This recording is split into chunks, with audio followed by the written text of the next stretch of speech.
Hello viewers, আসসালামু আলাইকুম। আজ আপনাদের সাথে শেয়ার করব আমের মিষ্টি আচার। এই আচারটাকে আপনারা আমের সিরকা বা মুরব্বাও বলতে পারেন। তো আমি একটি পিলারের মাধ্যমে আমের খোসাটাকে ছাড়িয়ে নিচ্ছি।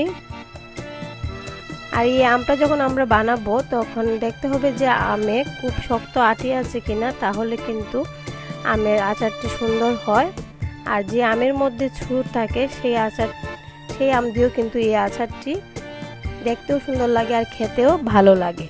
তো সবগুলো আম ছিলানো হয়ে গিয়েছে, এখন আমগুলোকে কেটে নিচ্ছি। তো আমি একটি আমকে 4 টুকরো করে কেটে নিয়েছি। আর দেখতেই পাচ্ছেন আমের আটিগুলো অনেকটাই শক্ত। আর এই আমটা কিন্তু পাকা না, কাঁচা আম। এখানে নিয়েছি 4-5টা শুকনো মরিচ, তেজপাতা, দারচিনি, এলাচ, নিয়েছি সরিষার তেল, চিনি, নিয়েছি রসুন, আর এখানে নিয়েছি ভিনেগার বা সিরকা। চুলায় একটি পাত্রে প্রথমে দিয়ে দিচ্ছি আধা কাপ সরিষার তেল, দিয়ে দিচ্ছি আস্ত রসুনের কোয়া আর গরম মশলা। সবগুলো উপকরণকে হালকা ব্রাউন কালার করে ভেজে নিলাম। এখন দিয়ে দিচ্ছি আমগুলো। এখানে প্রায় 2 কেজির মতো আম নিয়েছি। তো একটু নাড়াচাড়া করে নিচ্ছি।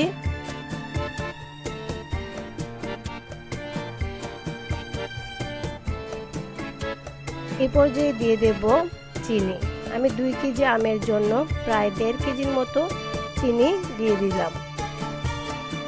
চিনিটা দিয়ে এখন দিয়ে দেব ভিনেগার।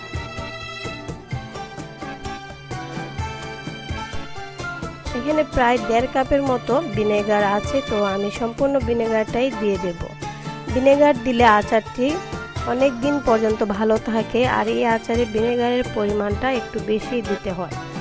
তো আমি নাড়াচাড়া করে মিক্স করে নিচ্ছি আর ঢেকে রান্না করব 10 মিনিটের মতো। আনুমানিক 10 মিনিট রান্না করলাম।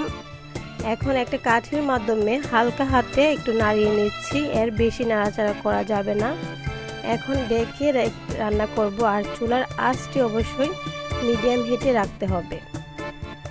আমি চুলার আঁচটি মিডিয়াম হিটে রেখে প্রায় আধা ঘন্টার মতো রান্না করেছি, আর দেখতে পাচ্ছেন সুন্দর একটি কালার চলে এসেছে।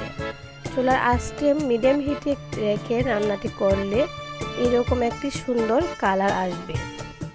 আর মাঝে মধ্যে আমি 1-2 বার নাড়িয়ে নিয়েছি। বেশি নাড়াচাড়া করা যাবে না, তাহলে কিন্তু আচারটি ভেঙে যেতে পারে। আর আচারটি অবশ্যই আপনারা কাচের বয়ামে সংরক্ষণ করবেন। আমি এর চেয়ে বেশি শুকাবো না, তাহলে রসটি বেশি শুকিয়ে যাবে আর ঘন হয়ে যাবে। দেখতে পাচ্ছেন আচারটি কিন্তু সম্পূর্ণ রেডি হয়ে গিয়েছে। রেসিপিটি ভালো লাগলে অবশ্যই চ্যানেলটি সাবস্ক্রাইব করবেন এবং আমার ফেসবুক পেজটি ফলো করবেন। নিত্য নতুন ভিডিও পেতে অবশ্যই চ্যানেলটির পাশে থাকবেন। আল্লাহ হাফেজ।